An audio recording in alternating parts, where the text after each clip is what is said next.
Thanks for having me. I'm here to talk about TypeScript and React. This is a talk I created a couple of months ago, mainly to talk about my experiences writing React applications in TypeScript, which I've been doing for the past 12 months or so. Can you talk a bit about it? Sorry. Can you talk about that? Sure. So I've been writing React applications in TypeScript for the last 12 months. I'm a software engineer at Equal Experts. We're a consulting company that uses agile methodologies like test-driven development and continuous delivery and pair programming to deliver optimal value to our clients. And so who among you loves JavaScript? Raise your hand. Come on, it's a JavaScript meetup. I want to see more people. So, who hates JavaScript? I also hate JavaScript. I also hate JavaScript. And I would guess that one of the reasons why you hate JavaScript has something to do with this. And you're happily coding your application and you run it in your browser or Node, and then you see this, and you have to debug the whole thing looking for your issues. And this is why something like TypeScript or Flow was created. So typed languages present a number of benefits that prevent you from messing up. Before you even run your unit tests, before you even start your application, you get some really valuable information right in your IDE, in your text editor. So because we're talking about React and because I was working in React, even though these technologies are not necessarily dependent on React, I'd like to show you a comparison of the three major players right now, giving you typed values and type properties in React applications. So first off, it's propTypes. This is a React module. It used to be a part of React. It was spun off a couple of months ago. So it works with React. It checks your types at runtime. So if you try to put an array into a value that should be a string, it'll give you an error.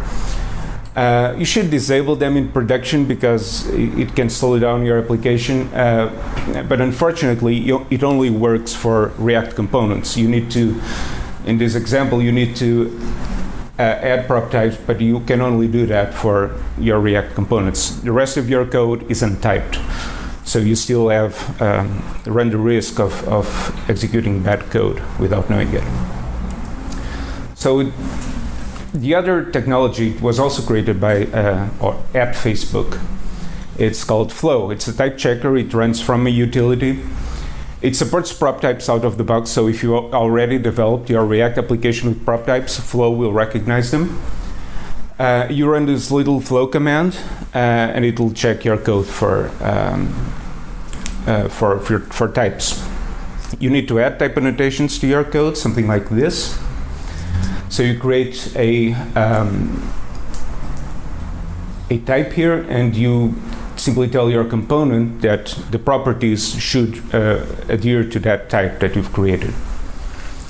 And again, it will check your code just like your propTypes would. You can use Flow in any JavaScript application.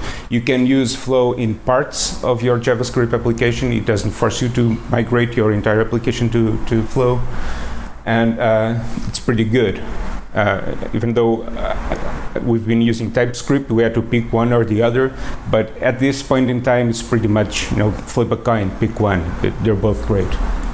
And there's TypeScript, which is what we've been using. It's a superset of ECMAScript, so it does everything that JavaScript has, plus some extras, some really useful extras. And like Flow, it does the type checking and the compiling to plain old JavaScript. So if you use Flow, you need to add something like Babel to strip out the type annotations. But in TypeScript, it'll just do everything for you with no extra configuration.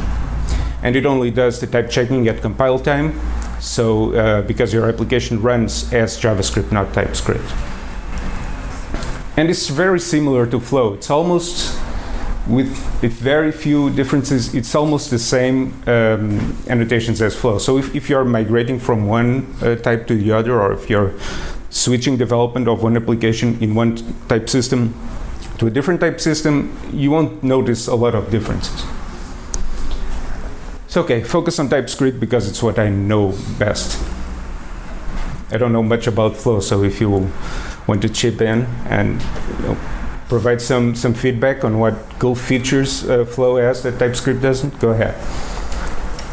So it has everything, like I said, it has everything that JavaScript has. All your classes, modules, arrow functions, async await.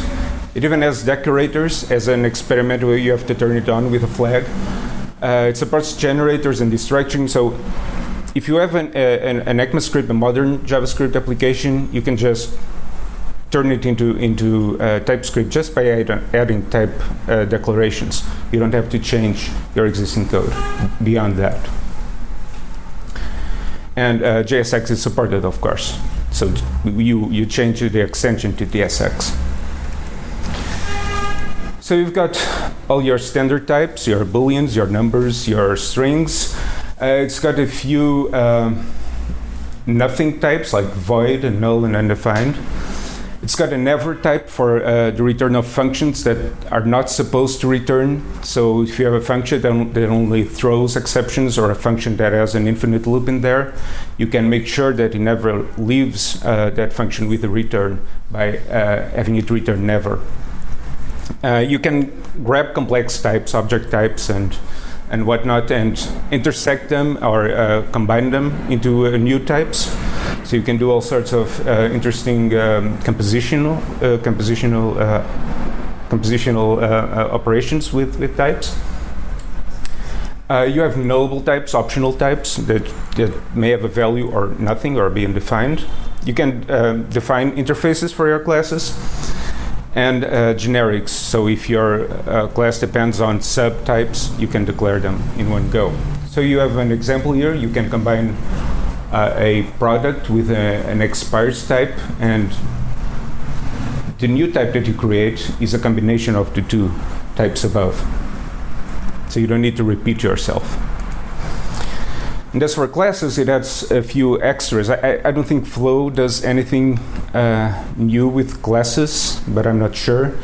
You can declare methods or properties as public or private in TypeScript. It's also been added some support for mixins in a very recent version of TypeScript. And modules. And third-party modules are technical. So what you do, for those that are typed, you can install the module types, and TypeScript will learn how to use them. In fact, if you use an editor like Visual Studio Code and you're coding in plain old JavaScript, the editor is smart enough to do this in the background and actually type the plain old JavaScript code that you're using with the models. So that's pretty good. But sometimes JavaScript modules are typed, and we'll be talking about this because it was one of the major pain points that we found in our experience with TypeScript. Okay, some demos, some examples of React and TypeScript. I have a few.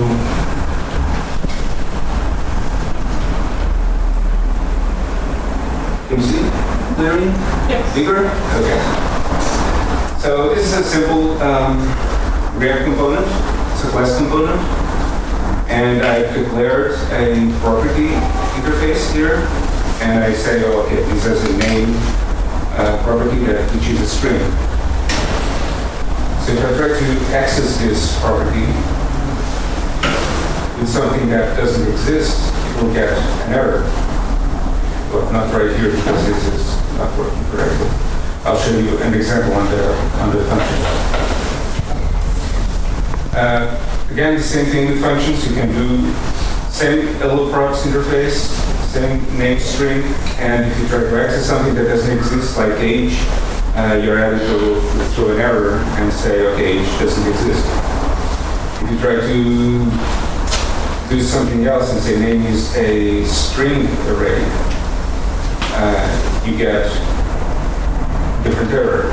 So the name that we use like this.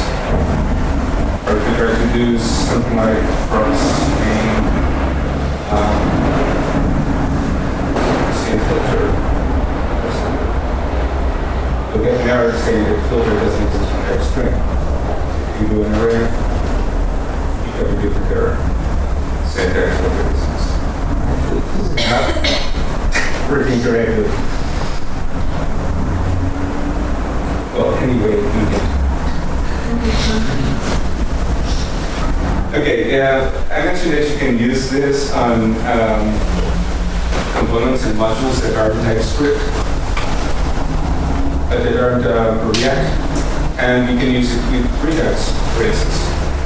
And you can use it, one of the things that you probably do if you use Redux is have action creator functions. So Redux handles these objects, and these objects are fed into a reducer that updates the application state. But crafting all these objects by hand is tedious, so you create a function that generates these objects by itself. So you can leverage TypeScript to help you type check these payloads. So what you do is it's a little bit hacky, this first line, but it's what makes this work. So you create an interface called action type that actually extends string. And this string is the action name that you usually give to your actions. So when you are checking whether you are handling a particular action in the reducer, you check for the action type. Right? So you're saying that this action type has a payload of type P. This is a generic. You don't know yet what this type P is. And then you declare your action object, the object that you're going to handle. And you're going to say, okay, this has a type, which is action type P, and it has a payload, which is whatever is contained in that action. And then you create an interface for your action creator, which is something that takes P and returns an action that contains P. P can be anything, so it's still a generic object, a generic type of this function.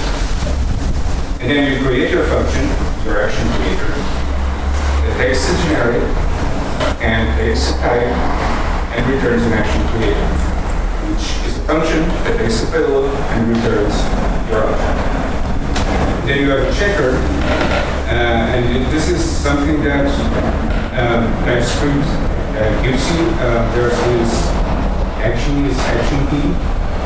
This allows you to, whenever you use this in an if, TypeScript will look at the return of these functions and will actually TypeScript whatever is inside that case. And you simply compare the type with the object type. The action type. So what does this actually do? This is a setup. You can copy and paste these in your application.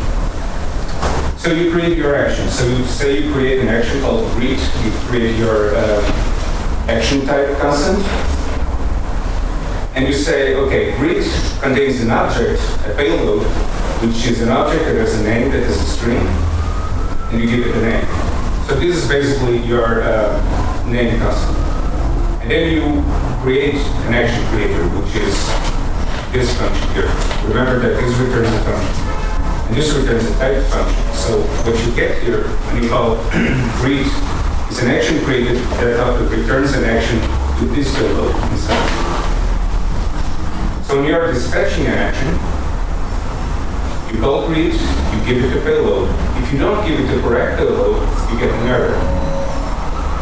If you don't give it the correct properties, you get an error. It's saying age doesn't exist, and you're expecting the name and the string. And same thing with the reducer. So you have your state and you take your action, and your action can have anything inside it. And when you do an if with this action type function that we created right here, which contains this action is an action of P, everything inside this div is type checked for that specific action. So if you try to do something that is not right, you get an error here, that age is not supported, or if you try to access something else, this will get an error, no. Or if you try to do some sort of operation that isn't allowed by your objects, you get an error. So this is for action creators. And if you're trying to ensure that your application is immutable, or especially your reducer is immutable, you could use something like immutable.js, or you can use the features that Typescript gives you out of the box to achieve immutability. So we have a search state here, so you get an error. Let me remove this first.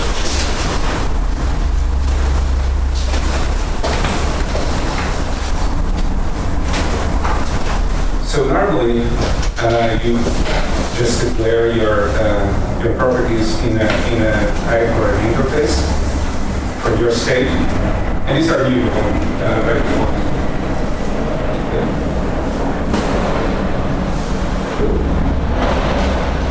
These are mutable by default. So if you try to do something in your reducer that isn't right allowed, if you try to delete something from the state, or if you try to change the state directly, or if you try to mutate the state with a method, it's allowing you now. But you can tell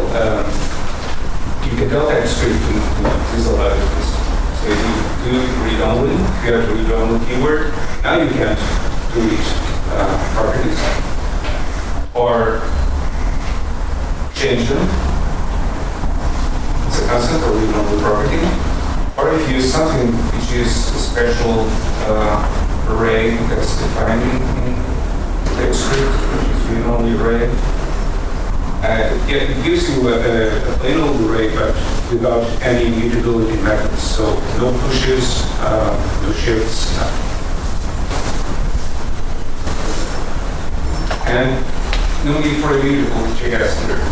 You will get your code type checked and you get your immutability assured just by doing this.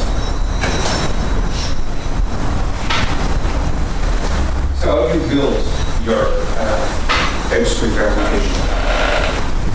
So for the client, if you use Webpack, which is what we use, there are a number of options. There's the official TS loader, but there's a non-official awesome Typescript loader, which adds a compiler cache and type checks in parallel as it compiles. So it doesn't wait for compilation, for type checking to run in order to compile. It does both things at the same time, and speeds up your build process. Also, if the file hasn't changed, it won't compile it. It will fetch it from a previously created cache, and again, it will speed up your build quite considerably, depending on the size of your application. So this is for your client. And on the server, you use the provided TSC Typescript compiler. You can use a module called TS Node in order to execute to require import TS files directly in a Node environment without having to pre-compile the code. Shouldn't use TS Node in production because, again, it's slower. You should, when you're doing your production builds, compile first, and then package will get from the performance.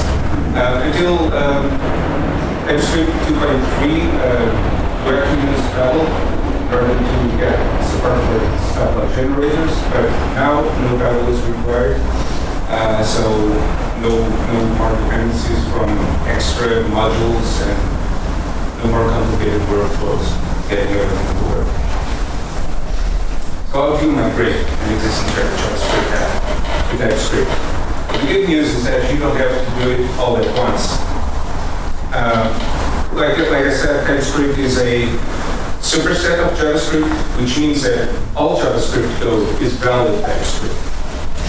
You need to add the valid flag in order to allow untyped code going, but you can just feed it a JavaScript file and it will compile them, and it will actually also try to infer types from plain JavaScript if you're using an editor that supports it, which is pretty good.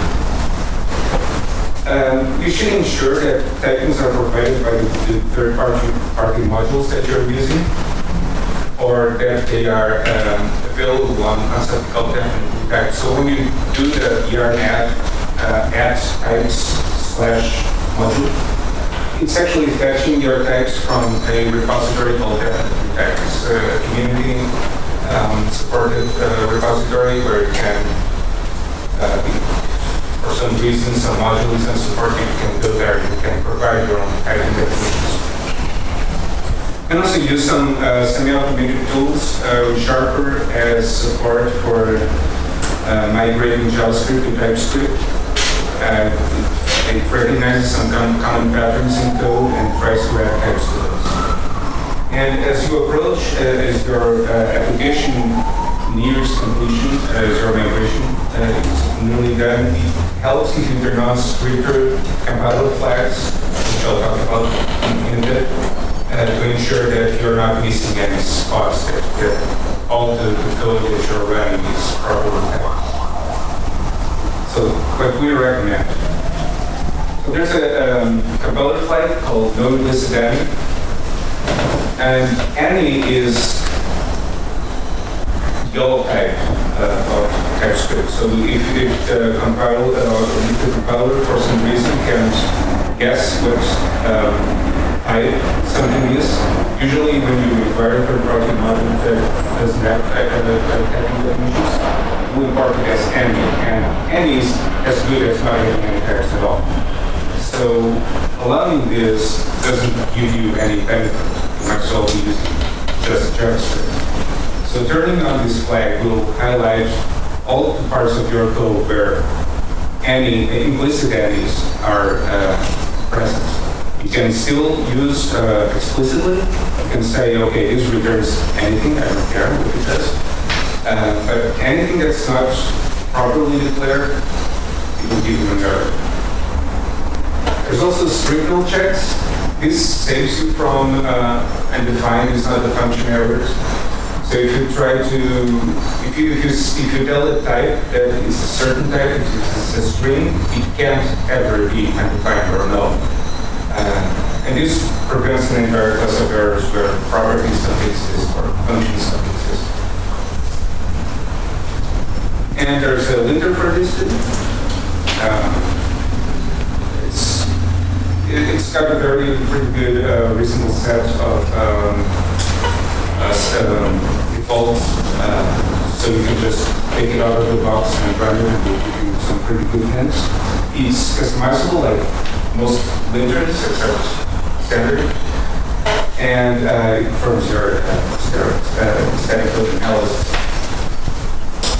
And also, let TypeScript do its work. You don't have to bother to add types to all the variables that you use, because if you're, say, assigning a string to a variable, the compiler knows that that variable is a string. You don't need to tell it.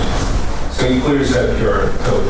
It helps if you're using something like that and you're not doing an assignment immediately, so that further assignments don't mess it up. It's always good to have to add a type to your function declarations. So if you come up with get to return value or to return the wrong value, you get an error without ever putting the compiler or running test over there. And for the sake of readability, it helps to have function overloading instead of declaring multiple types. So you can create a type union and say that A can be either of these things. But it's more readable if you declare the function as many times as necessary in order to be more clear about what works, parameters it takes. So, problems that we found. Distinct definitions, that was our number one pain in the neck. we had to write taggings for a number of modules that we were using. It wasn't fun because we had to dig into someone else's code and try to guess what types we were using. But we did that, and we contributed those definitions to the definitely typed project. Is there no way to turn off typing for just modules?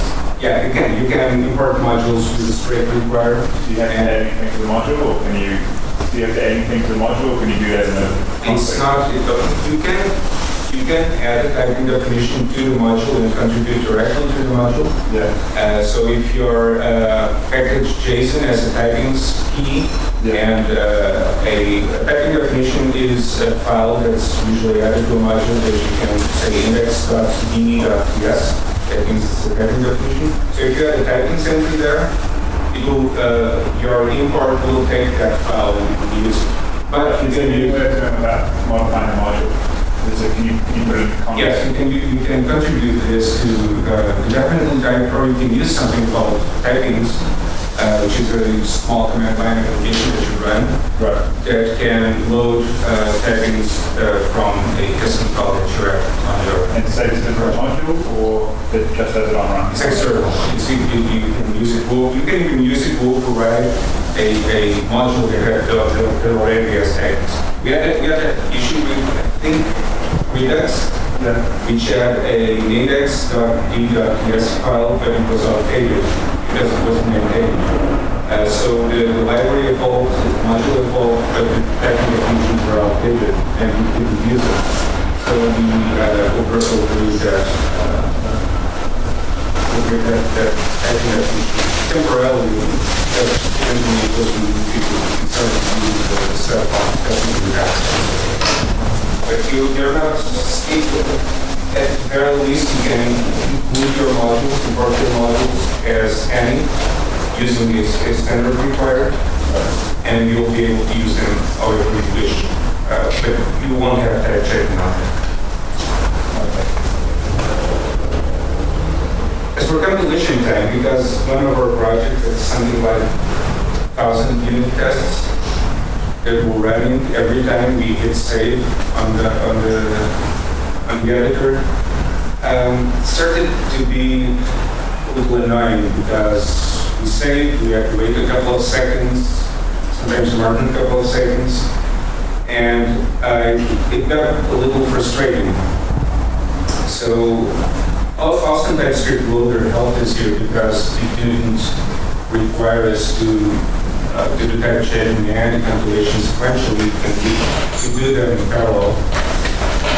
You can also use a testing framework like Jest, which optimizes the test set of runs. So if you use Jest, if you want to run tests for the files that you actually change, which is pretty neat. Unfortunately, we weren't using Jest, so run every test every time. And again, awesome Typescript loader helps you with incremental builds because it has a build cache. If the file isn't changed, it doesn't bother our check.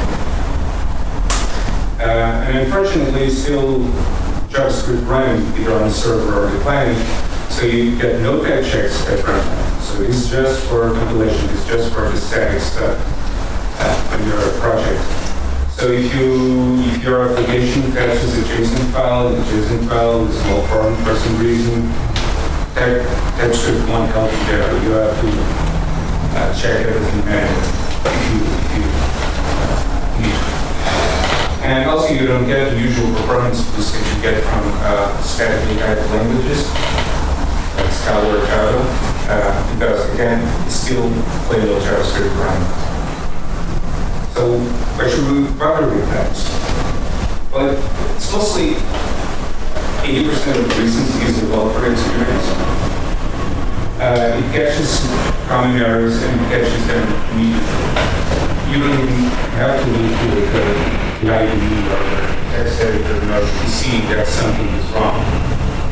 So if you're assigning something that you shouldn't to a variable, or you're trying to access a variable that doesn't exist, then you will help. It's also at the base of your testing period. So whatever's called by tests, by types, you don't need to test. Your function signatures also help you. They act like documentation, and as in the examples I showed you, you just need to hover over say this, and this was a function that was created dynamically by this action creator. Just need to hover over this, and you know what it is. And it's the function that takes a payload and returns an action with that payload. So typing helps you document your code. And if you're vectoring your code too, if you're changing the returns, you'll catch errors much more easily. So if you say you change the function that returns a number instead of a string, it will make sure that you only return numbers, not strings ever. So you turn multiple returns there. You put that one, put that hash. And auto-completion, because VS Code supports this, all of the box for Typescript, other editors too with plugins. And if you do something like this, it knows what properties you actually have inside its tab. And it will tell you what those properties are. So it says, it's a string. And it's your turn. Do you have any questions?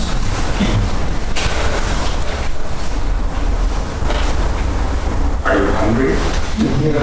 How strong is the type system? Do you find yourself missing any types? I don't think you have some in the optional types and that kind of thing. If you allow, if you disallow implicit and null types, it's pretty solid. There's still some ways to go. There are a few more complicated, especially if you're doing functional programming. You'll use something like there is actually I read an article on Medium a couple of days ago. There's actually some guy managed to hack organic types using Typescript. No, it's not really supported by the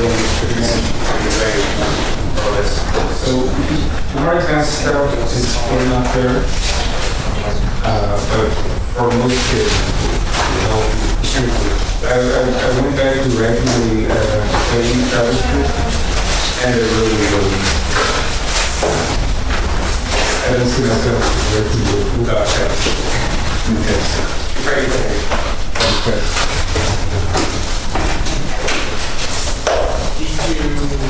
Do you know any code improvement things that you, on the development speed or the team before allowing Typescript and method? We started this project from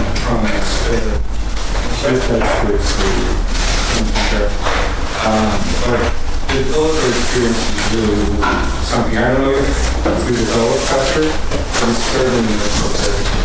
So you got all the rest things like automation and you're never even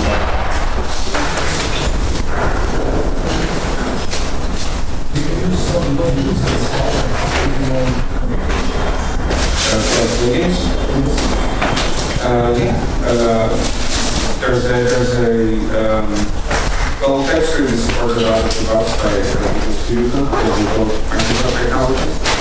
But there's a building for guest names, so all the others in your static code analysis are highlighted. There's also support for so there's something that's pretty cool. I can show you kind of the project setup. So if you're using a variable or a class or something that exists in a module somewhere in the project, you can just right-click on the missing keyword, and it allows you to automatically import the missing keyword from whatever module is project. So if you have a module, say you type React, it highlights, it doesn't know what React is. You right-click on React and it says, okay, I want to import this from React and that declaration. It's used to be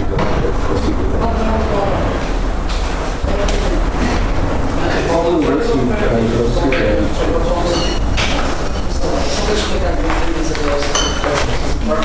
I have the Typescript there, but when you do that, checking on the name of all the functional classes that you, for instance, in React, when you start a column, making sure that you are running that. ensure that the component adheres not just to the component class, but also to the types inside it. Because the types are every component as generics, it has to be compatible. It doesn't have to be the same interface name. It has to be the same interface shape. Or something that if you have a subset of the properties, it will allow you to do some operations. Make it as a joke, but how do you deal with the normal liters character limit per line? With so many verbose stuff, how do you deal with the character limit per line? You can silence the you can break it up. Yeah. It gets a little annoying, especially in parts where you are importing individual components from the module. You get a really good flash that you just break it.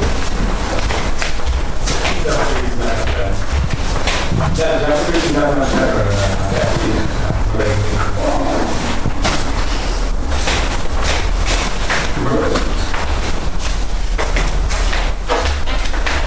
Okay, thank you.